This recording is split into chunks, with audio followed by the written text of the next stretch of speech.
لله رب العالمين صلى الله على سيدنا محمد وآله الطاهرين رضي الله عن أصحابه وأزواجه أجمعين. You know, let me tell you,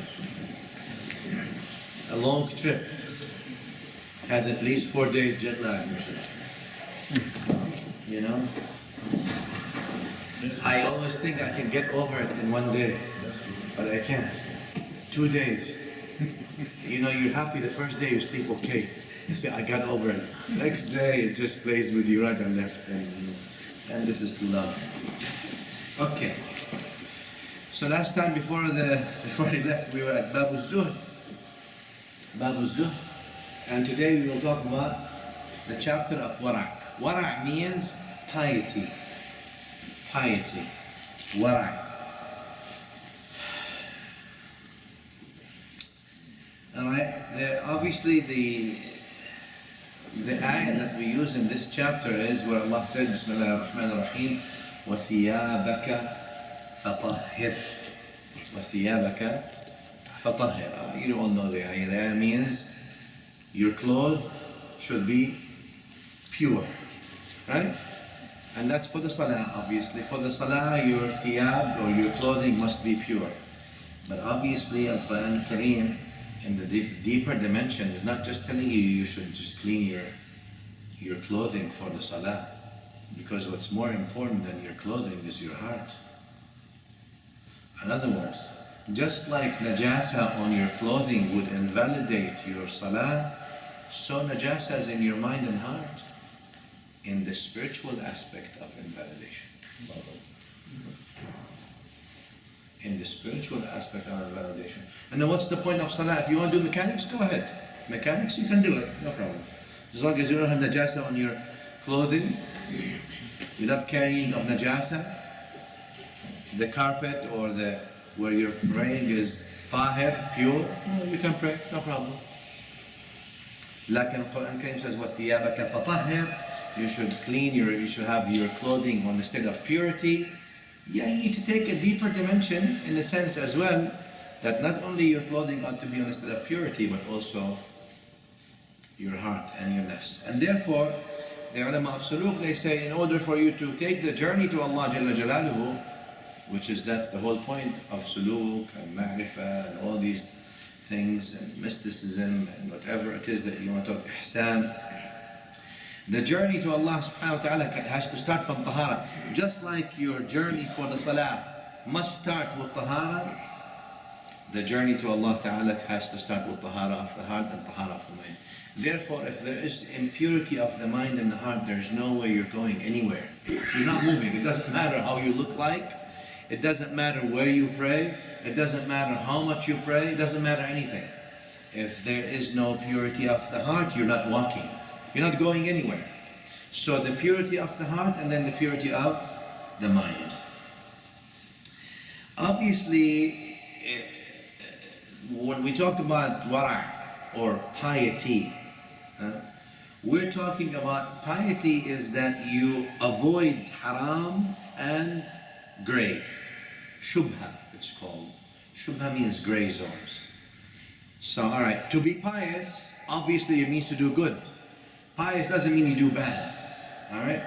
But the definition of piety here in this issue, in this specific context here, is that you avoid that which is haram, obviously, because if you're pious, you would not go and cross the red zone into the haram. But then also, if you're pious, you would not go to the gray zone, all right? So again, we're talking about piety. We're not just talking about doing the normal thing, we're talking about someone who's doing extra. Extra means you don't go to the gray zone. Why? Usually going to the gray zone, usually, not all the time, you can say, hey look, I've been around gray zones all my life, I'm okay. Maybe. But usually, as the Nabi sallallahu alayhi wa sallam tells us, مَنْ حَامَ حَوْلَ الْحِمَى يُوشِكُ أَن يَقَعَ فِيهِ. The hadith is sahih. Whoever goes around gray zones that surround haram will eventually fall into it. At least in the desensitization. Right? And here we live in a very desensitized about anything and everything. The heart has no rejection for anything. I mean, you bring it on. I've seen it all, brother. That's what he tells you. It means what? Total desensitization. It's not even حتى القلب إنكار القلب إنكار. يعني remember حديث سيدنا أبو سعيد الخدري في صحيح الإمام مسلم. حتى أبو البخاري narrated it also partially as well from different ways. You have to do inkar of the hand, inkar of the tongue, inkar of the heart. Inkar means rejection, right? On that sense, there was somebody, they say his name is, Izharul Haq or whatever. I said his name is Inkarul Haq, not Izharul Haq.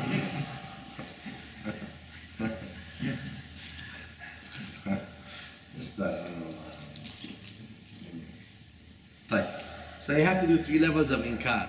Inkar of the hand, inkar of the tongue, inkar of the heart. So even the least level of inkar or rejection, we are numb. Numb, Maulana, there's nothing. Rubber. طيب? Piety then is what? Is that you actually try to avoid that which is obviously red, but also when you see something gray, the best is to stay on it. Obviously, it's always on 3 levels, as we say. The level of the beginners of these people who are going to Allah subhanahu wa ta'ala. Number 1 is avoiding the evil things to protect the nafs. Avoiding evil things to protect the nafs. Why is that to the people who go to Allah, not to everybody? Because everybody, usually most of the people don't really have something in the nafs to be protective of. They're actually displaying their nafs for anything evil and inviting it. Please come my way, usually. Or at least they don't care. Those who have worked a little bit, put some capital in the way to Allah subhanahu wa ta'ala, they have something to worry about. They want to protect that, whatever they gained. So therefore, you ought to avoid the evil, so you protect what you gained. Right? What does that mean? That means you do saving of the hasanat. So you have done lots of good things. Well, these things have to be maintained. Also in the spiritual world, there's spiritual bankruptcy. Just like the markets plunge here, the markets can plunge over there as well. And then you lose everything. How can they plunge? By your own actions. And what does that mean? You give sadaqah, you do something good. And then you invalidate that by your actions. The jahil things, Allah says, لن تنالوا البر أو يا أيها الذين آمنوا لا تبطلوا صدقاتكم بالمن والأذى. O you who believe, do not invalidate, do ibtal. So we said إنكار الحق, here إبطال الحق. Ibtal means invalidation. لا تبطلوا صدقاتكم بالمن والأذى. Don't invalidate your sadaqah, the ayah is telling you, by bragging about it. Now you see what happened to the layman, or the jahil in a sense, not the layman, astaghfirullah. The jahil goes and he gives sadaqah, he feels good, he says, Alhamdulillah, now I obeyed Allah, I have $10 worth of credit. And things go around and he's sitting with her, he says, yeah, I give Alhamdulillah sadaqah every month, I give to the masjid $10 every month. He doesn't connect this with this. Or he tells the people that he gives, I've been giving you for the whole time. He doesn't connect this with this. He thinks that this is what he gave is disconnected from what he said. It's not. It's not. That's why the people who are going to Allah subhanahu wa ta'ala, they have something to protect. They worry about the protection of their saving. They have done so much savings of hasanat, they don't want to just destroy them. So they worry about them, therefore they avoid the evil. Alright. Allah. And also they worry about avoiding evil for other things, which is the protection of their iman. So one, the protection of their hasanat. 2, the protection of their iman. What does that mean, protection of their iman? You see, If you're blind and walking in a dark road, in a dirt road, or in a jungle, you don't know where you're going. One step you might fall down, you have no idea what happens. You're just walking. If you know where you're going, then you know how to put where you put your feet. These people who try to walk to Allah subhanahu wa ta'ala, they want to protect their iman. Why? Because some deeds may rob you from a lot of your iman. Without you feeling, you become daring with Allah subhanahu wa ta'ala. You may do something that you think is small but invokes the wrath of Allah on you for a long time. So you do salah, siyam, zakah, hajj, or you make dua day and night and nothing is answered. Nothing. You dropped from the care of Allah, the special care of Allah. Allah dropped you from His special care. You don't know what, you thought, yeah, this is nothing. So therefore that desensitization is important. So that's the first level. The second level is, obviously, is observing the limits Allah subhanahu wa ta'ala put. What does that mean, observing the limits? All right. Allah subhanahu wa ta'ala, for example, put limits on stealing, put limits on anything that's evil. Lying, for example, common things. All right? Deceiving, cheating, all these things. The limits Allah put, you gotta take a red marker and make them red. There's no need to lie. You have to say to yourself that cheating and lying and, at least the passive things. Now, this is only, there's two things, passive and positive, or negative and positive. These passive things, the least thing is you stop at them. The positive is that you actually do good. You go beyond not only just doing that. So you gotta put yourself that this is a had, this is the hudud of Allah subhanahu wa ta'ala, this is the limits Allah subhanahu wa ta'ala put. I cannot violate them, regardless what happens. Whatever they want to think of me, let them think of me, I don't care. You have to glorify Allah ta'ala more than you glorify the creation. If you do, you don't have a problem with it. If you don't, then whatever. The problem obviously with that is with the observing the limits Allah put that you don't cross them is because it's destructive. Now we're talking about the first level. The first level is where you try to protect your iman, but you cannot protect anything if you violate the red lines Allah put for you not to violate. You're just throwing yourself in the fire. You're just destroying what you're building. You're destroying the hasanat, you're putting your iman and hasanat and everything in jeopardy by doing this. Why? It's not worth it. What are you going to gain out of it? So that's something important. They observe the limits. Whatever Allah subhanahu wa ta'ala, alright, we're not talking about now, we're talking about the limits. Allah subhanahu wa ta'ala put certain limits that are clear, don't cross them. That's it. Doesn't matter what happened, don't cross them. And therefore, among the things that the Salihin, they used to say in the old days, with the awliya, all Ahlullah ta'ala, they used to say, I hired myself as a guard on my heart. Once I see my heart leaning towards something that Allah forbade, I stop it. You cannot go in. I don't need you. Alright? And the third level of zuhd, of piety, the third level of piety is time.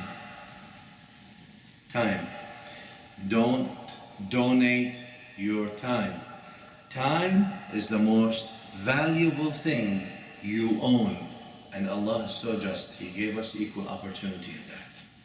Time is much more important than money. You can make up lost money, but you can never make up 1 second that passed. You can make up billions also, but you cannot make up 1 second. Time is the most valuable thing Allah gave you after Iman. Use it wisely, because it's a way of use it or lose it. There's no way. And if you don't use it right, it's going to be counting against you. It's going to accumulate and accumulate and accumulate and accumulate. Time of ghafla. What are you gonna do with all this? Mountains of ghafla, years and decades of ghafla. Be careful. The most important thing, and that's why the people of the suluk to Allah subhanahu wa ta'ala and to His pleasure and Ahlullah and the people of ilm and salah, the most important thing that they have piety in time. What does that mean, they're pious in their time? They are stingy when it comes to their time. They try to give it mostly to Allah or things that are good, that Allah is pleased with. You give it to other things, it's going to count against you. Like I said, you can never make up time. And you are on the clock. All of us are on the clock. And the clock is ticking and running, actually, running fast. And there's no stopping to it. Very, very important. And the awareness of the time and of wasting time and of all the, look, you can sleep, once you die, take your nap and don't do anything. Right now there's no time for sleep and waste. Once you go, then take all the time you need. The other thing that they're pious in, not only that's spending time, also their piety is in the time of lack of the time they're not with Allah. And what the ulama of suluk, they call that al-jam'. Al-jam' is when you are with Allah subhanahu wa ta'ala. So they have concerns about their piety in times. How much have I been with Allah subhanahu wa ta'ala today versus the time that I am in ghafla? Yani how many times I am in the presence, in muraqabah, and how many times I am in ghafla? Can we make them equal? Can we make them even there? And many people obviously, they don't live just there a day without in total ghafla, but they live their whole days and weeks and months and years and decades into absolute ghafla. And then they wonder, what's going on? Why don't I have a heart? Why when I stand in the salah I'm not there? Why I don't feel anything? Well, you don't even have a heart to feel. You're going to have a heart first, then you can feel. In order for you to have a heart, you have to start now practicing, giving life to your heart, resuscitation, CPR. No. Fine. So that's basically the chapter of wara is simple in a sense. It's short, but it's among the stations that you have to have in a sense in order for you again to move. And that takes us after, if you execute that chapter well or that station well, it takes us to the next station to Allah subhanahu wa ta'ala, which is the station of tabattul. Tabattul. Tabattul comes from Allah subhanahu wa ta'ala said in the Quran al-Kareem, Bismillah ar-Rahman ar-Rahim, وَتَبَتَّلْ إِلَيْهِ تَبْتِيلًا. وَتَبَتَّلْ إِلَيْهِ تَبْتِيلًا. What is tabattul? Tabattul means absolute detachment and absolute attachment. What does that mean? Absolute detachment from everything and absolute attachment to Him. That's tabattul. And when Allah says to the Prophet ﷺ in this command form, وَتَبَتَّلْ إِلَيْهِ تَبْتِيلًا, in other words, detach yourself from everything absolutely and attach yourself to Allah in an absolute way. And that's a difficult one. Obviously, Allah subhanahu wa ta'ala make us among those who realize that. Yeah. And tabattul is different than the ibadah. Why? Most people do ibadah are like what? Are like hired employees. What does an employee do? He works until the end of the week. He stands at the door. Pay time. So you pay. Then he comes back again next day and he works the whole week.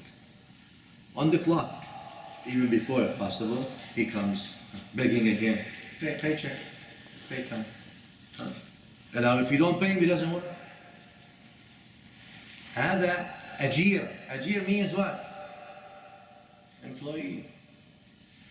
Or that's what he works. He's a hired person. And the people who do suluk to Allah subhanahu wa ta'ala, they don't go the route of being employee. If you give me, I worship you. If you don't give me, I don't worship you. They go in the path of slaves. Now the slave is owned by the slave master. The slave master doesn't give him anything. He still works. Give him something, alhamdulillah. At least I got something. Doesn't give him anything, he's working. So the people of Allah subhanahu wa ta'ala, that's why when we say النبي صلى الله عليه وآله وصحبه وأزواجه رضي الله عنه وسلم, when we say that he is Abdullahi wa Rasuluh, in the salah we don't say أشهد أن لا إله إلا الله وأشهد أن محمدا رسوله وعبده.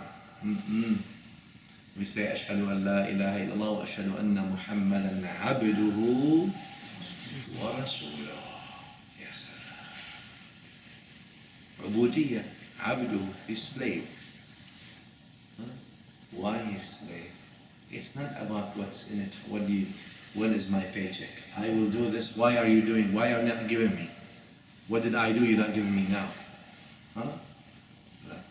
You worship him subhanahu wa ta'ala regardless. Now, because these hired people, they work for the sake of what they get. You see? They work for the sake of what they get. Like the slave works for the sake of pleasing his master. There's no getting. No. And that's what we mean here by tabattul. نعم وتبتل إليه تبتيلا. And some of the ulama of suluk, they say التبتل means tajreed. Tajreed means stripping, in a sense. What does that mean? Stripping you from everything. It's like the snake. Huh? It strips itself from its outer shell sometimes, or outer skin. Huh? So you take that and you strip that stuff off of you, totally detach it and attach it. Obviously, the tajreed are 3 levels, and that's very important for, I feel even the station should be before some stations that we've covered. Like in the old ways and the methodologies of the ulama of suluk, this station came after. But anyway, that's my personal feelings. Regardless, the first level of tabattul or tajreed is the tajreed, تجريد الانقطاع عن الحظوظ واللحوظ للعالم. That you detach yourself from seeking or observing the creation. Detach yourself from seeking or even observing the creation, whether it's out of fear, out of hope, or out of care. All right, what does that mean? Number one, obviously when someone is detached from seeking, totally detached from seeking or observing. Obviously, observing, because you're detached from seeking the world, because we seek the creation. We want something from them. Or we just observe. Maybe we don't want, but we recognize, we acknowledge, I reckon. That reckon comes into your heart. When you recognize these things, it comes to your heart. When you acknowledge these things, usually they come to your heart. And that's what they mean, what the ulama of suluk mean, they're not caring. Not caring, not in the sense of not being nice, but to their hands, whether it's sand or gold, it's equal in value. Alright, so what does that mean? So they detach themselves from either seeking or observing, acknowledging the creation out of either fear, in other words, they don't fear, or out of hope to get something. What do you get? What are you going to get? What is the creation going to give you? Not important. What they're going to give me, if it's from you, I don't want it.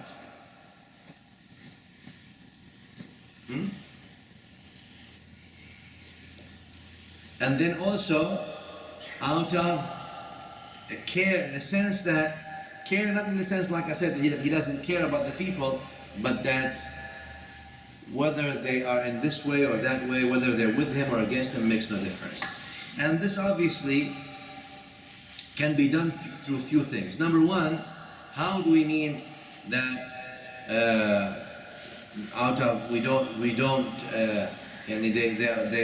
they abstain from observing or from seeking the creation, whether it's seeking them or observing them.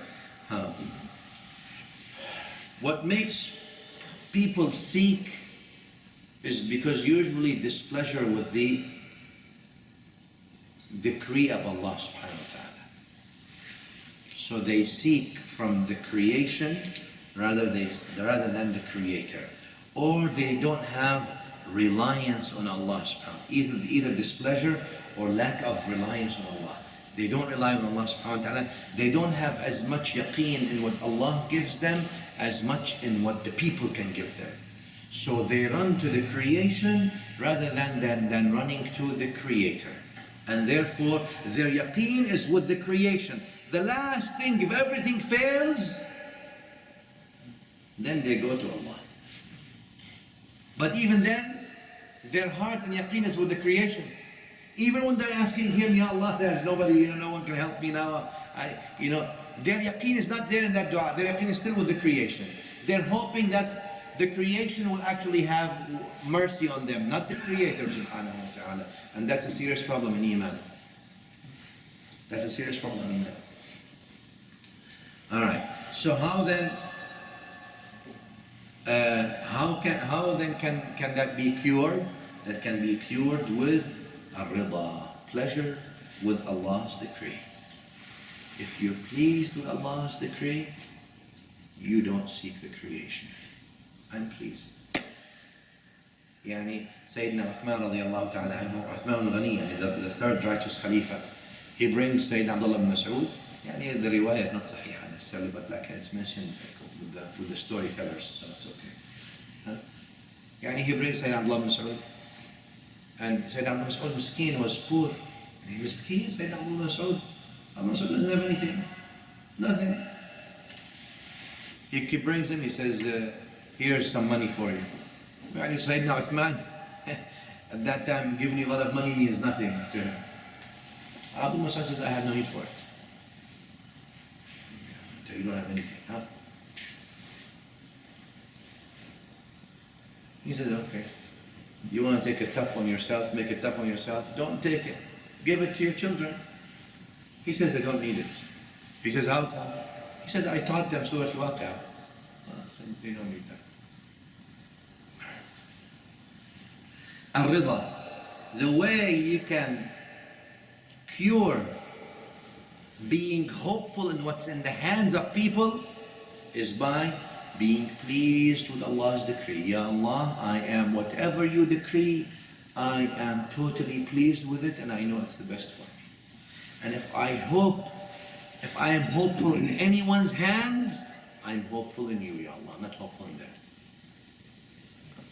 Somebody comes to say that, he says, here's, this is for you. He says, this is from my right from Allah, or this is what you're giving me. He says, no, this is what we're giving. He says, I have no need for it. What you give me, I have no need for it. If Allah gives me this, good. No? And if you're saying this is a haqq for me and Allah gives, then fine, that give me my right. But if it's not haqq for me that Allah gives, you're giving me this out of your generosity, Allah's generosity made me not in need of anyone else's. Done. So that's how you can cure what? Being hopeful in in which is in people's hands or pockets or whatever it is, or power or might. Now we come to the fear from people or from the creation. People fear people. What are they going to do to me? What's going to happen to me? What if everybody's against me? Relax, man. The worst your enemies can do to you is that which Allah has decreed upon you.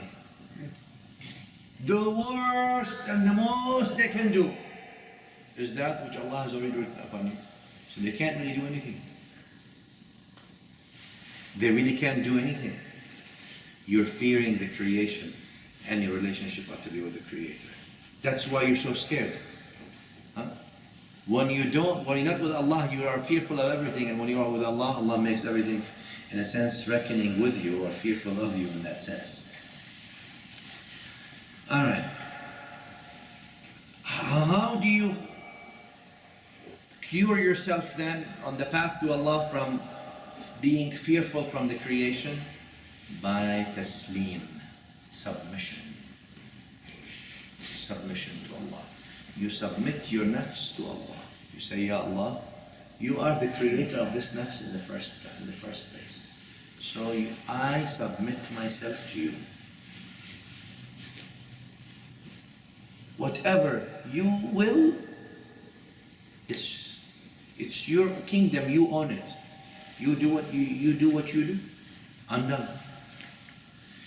So again, submitting yourself to Allah subhanahu wa ta'ala cures that fear from what the creation may have for you.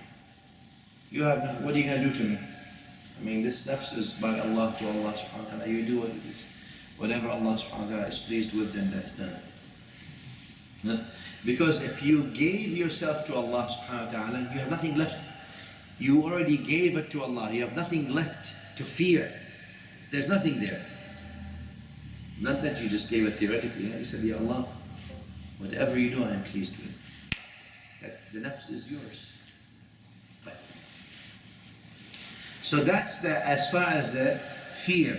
And then the recognition or care, in a sense, in the sense of recognition. And the recognition of the creation is because people don't recognize the Creator. I mean, again, recognition in the sense of, glorifying, and because people don't recognize those who are in the shuhud. Shuhud means witnessing.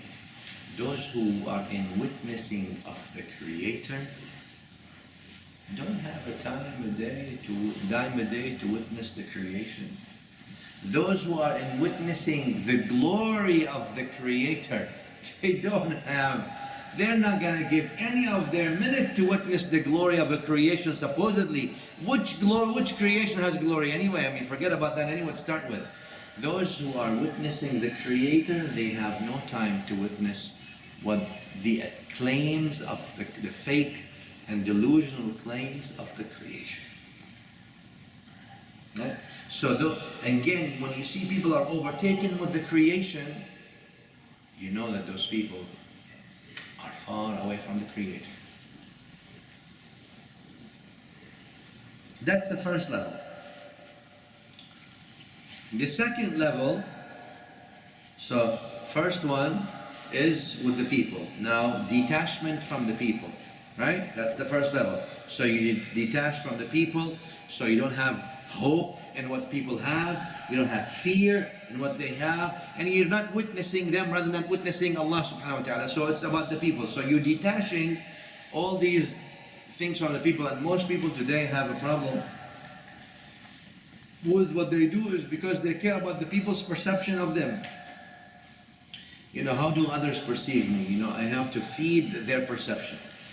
So if they perceive you as a big businessman, even if you don't have money, you stop pretending, man. You have to look. They think I have so much money, I have to look like it. If they think you're a alim, so even if you look, they think I'm not, mashallah, I have to. So you start now choosing Alhamdulillah Rabbil Alamin. You start wearing things that make you look like a scam, like I do.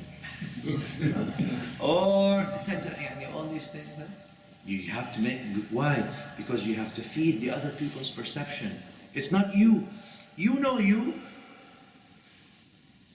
but it's not you. If they think you're rich, you have to act rich even if you don't have anything. You have nothing. In your pocket, even there are holes. And even if you put money, it goes down. There's nothing. But you have to act. So you borrow so you can look good in front of people. You do this. Or if you're telling them you're poor and you're rich, you hide your money. Anyway, so the first is to detach from people, whether hopeful in them, whether fearful of them, whether in even mere recognition of them as witnessing them and witnessing how great they are, by not witnessing the Creator that is in a sense that gave them and gave you. The second degree now, for the middle people who are on the path to Allah subhanahu wa ta'ala, now it's detachment from the nafs, not detachment from the people. So first you sever your connections with the external surrounding around you. Now you sever the connection with the nafs. How you sever the connection? How do you detach from the nafs? By three things. Number one, mujahanabatul hawa. Whatever your nafs like, you do the opposite. So that was a practice of the old mashayikh of suluk. What does that mean? They start by what they like, you know what you like. That's what the nafs feels comfortable with, you changed it. Oh, I like this food. No more food like that. I like to eat more. No more eating more. I like the sweet food. No more sweet food.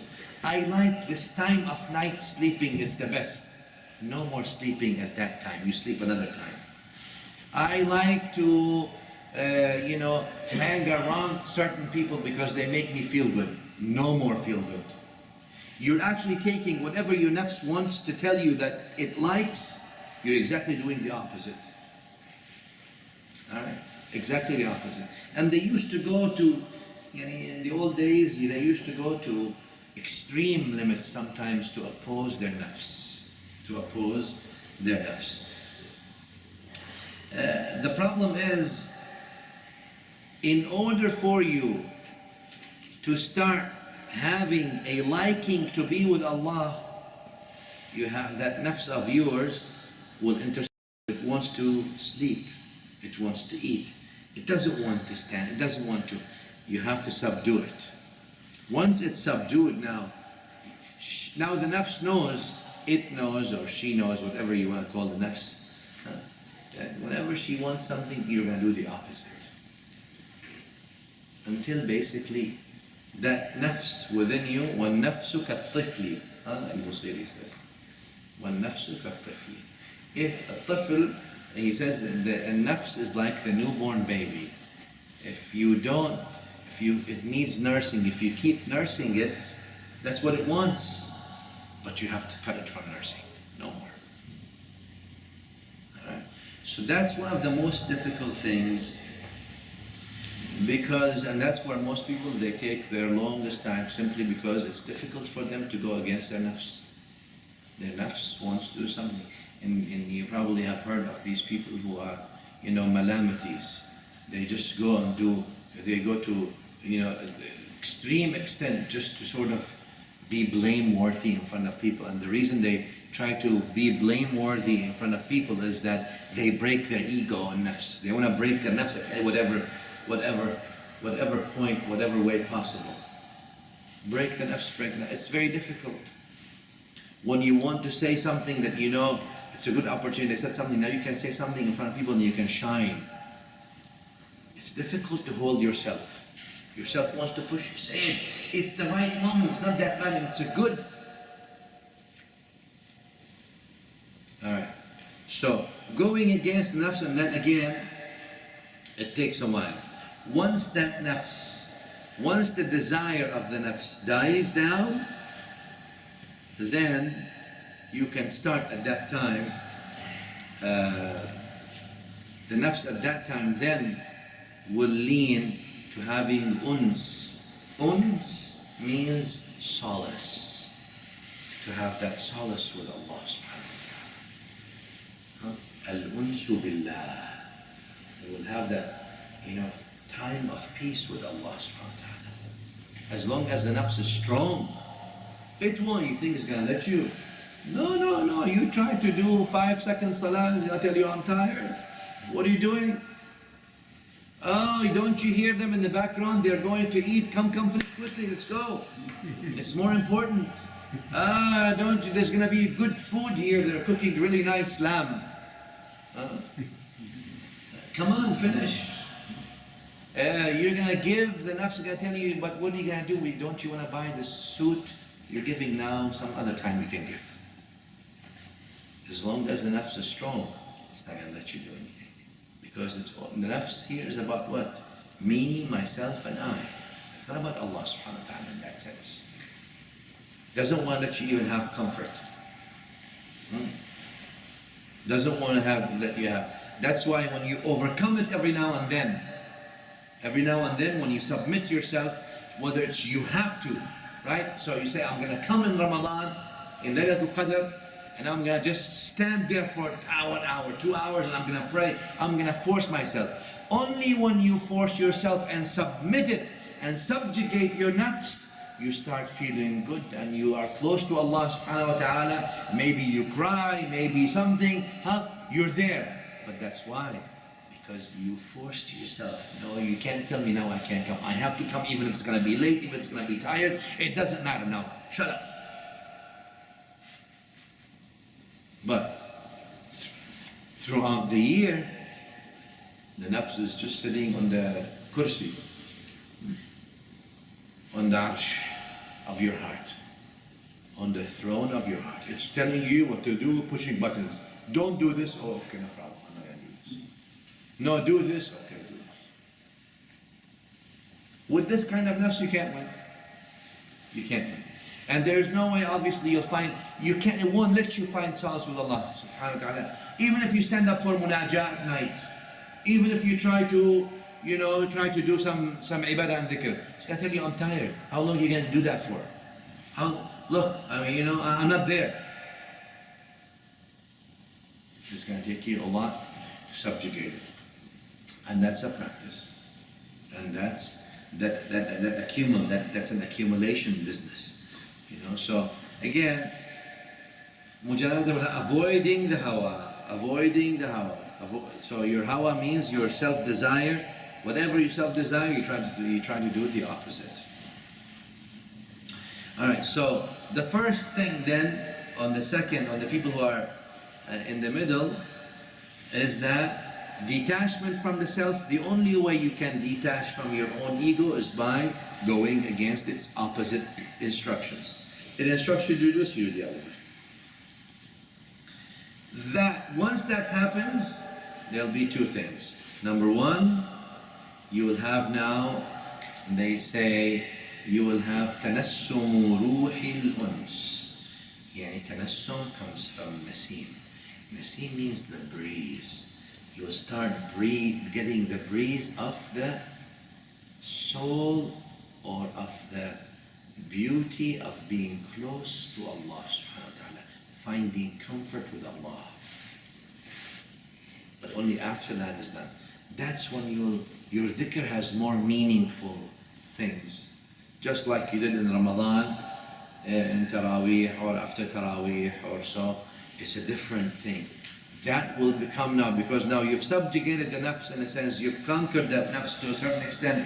At least you pushed it down, so then you'll start smelling the breeze of closeness and being in solace with Allah. That's one thing. And the other also, then obviously, with that, once you start getting that breeze of closeness to Allah subhanahu wa ta'ala, then you'll have signs, you'll have flashes. Flashes of what? Just like thunder. What do you call that? Thunderstorm? Not thunderstorm, what's that thing? Lightning. Yeah. You'll have lightnings. طبعا the ulama تصوف, they call this barq or kashf. Kashf is like lightning, unveiling. Lightning, unveil something and that's it. You're okay. Allah subhanahu wa ta'ala does that to you all the time. Allah subhanahu wa ta'ala puts in your heart that this will happen like this. It happens exactly as it was put in your heart. Done. He told you. That's the middle level again. That's for people who have done that, and that's when their kashf is right, or when their lightning is right. The last degree here, or the advanced people on the way to Allah subhanahu wa ta'ala in this station of detachment is obviously, so the first level was detachment from the creation. Second is detachment from the nafs, from the ego of the self. The third is, obviously, is attachment, because there has to be detachment and then attachment. You can't be just detached. They call that takhalli and tahalli. Takhalli means to drop, and tahalli means from halwa. What is halwa? Yeah, impart sweet things and detach from ugly things. When you get close, you become sweet. And when you are far from Allah subhanahu wa ta'ala, then you are bitter. When you are close to Allah subhanahu wa ta'ala, then you're sweet. When you are far from Allah subhanahu wa ta'ala, then you are bitter. Takhalli or tahalli, alright? So once you detach from these ala'iq or awa'iq, from these things that connect you, from these things that shackle you, then you go now to attachment. So the last last phase of these advanced people, may Allah make us all among them, is attachment to Allah subhanahu wa ta'ala. And that attachment starts with few things. Number one is tasheehul istiqamah. What does that mean? You try now to correct your istiqamah. I am going to Allah. How is my istiqamah? Now you start looking into it, to correct where needs to be corrected, etc., etc., etc. It's one thing that you do your things when you do what you do. It's another that you try to correct that as well. Number two, al-istighraq fi qasd al-wusul. Istighraq means that you are absorbed in total absorption or annihilation in what makes you closer to Him subhanahu wa ta'ala. Nothing else. That's difficult as well. That's difficult because that means you're not recognizing anything else. How do I get close to Him subhanahu wa ta'ala? Usually they say after a few lightnings hit you, these lightnings, when they hit you, they sort of open things for you. So once they hit you, you start realizing. So that's when you go to that level. And then the last, obviously, is of this maqam of detachment is annihilation. So first, trying to be totally absorbed in how do I get there, and once you have some effects, or once you are close to some, and once you taste some of the how do I put that so I don't get in trouble? Once you taste some of the effects of the qurb, the closeness of Allah to you, you're not there. Once you taste some of the closeness, some of the meanings of the closeness of Allah to you, and may Allah subhanahu wa ta'ala give us that, you won't be there because you're not there anymore. Because those anwar wa asrar, these illuminations and secrets that then are given, that they are just pouring onto you, will no longer keep you as you. So that's when you are, obviously, they say then in fana or in annihilation, you're not there. But obviously, that fana needs to be with baqa. Baqa means your mind is there. We don't want you, ideally is obviously al-kamal, and the Nabi sallallahu alayhi wa sallam wa sahabati radiyallahu anhum wa sahaba, is that they were close with Allah subhanahu wa ta'ala, but yet present here. Not that their mind is gone, not they lost, they became majdoob, khalas, he's gone, he's not, no. And that's, being present, yet being absent. And that's what the Nabi sallallahu alayhi wa sallam hinted at when he told Aisha radiallahu ta'ala anha wa ardaha. Remember when he prayed Fajr and told them, Ya Rasulullah, but you are sleeping. Hadith al-Sahih. And he told her, Ya Aisha, al-Anbiya, إذا نامت قلوبهم عيونهم لا تنام قلوبهم. Ya Aisha, Al-Anbiya, if their bodies sleep, their hearts never sleep. So he's showing her that there is presence with Allah ever, always, and here presence and presence here as well. So with these things, I think then we have the station of tabattul or detachment and attachment done, and I think these things need practice more than just theory. And I'll stop here. If there's any question, feel free.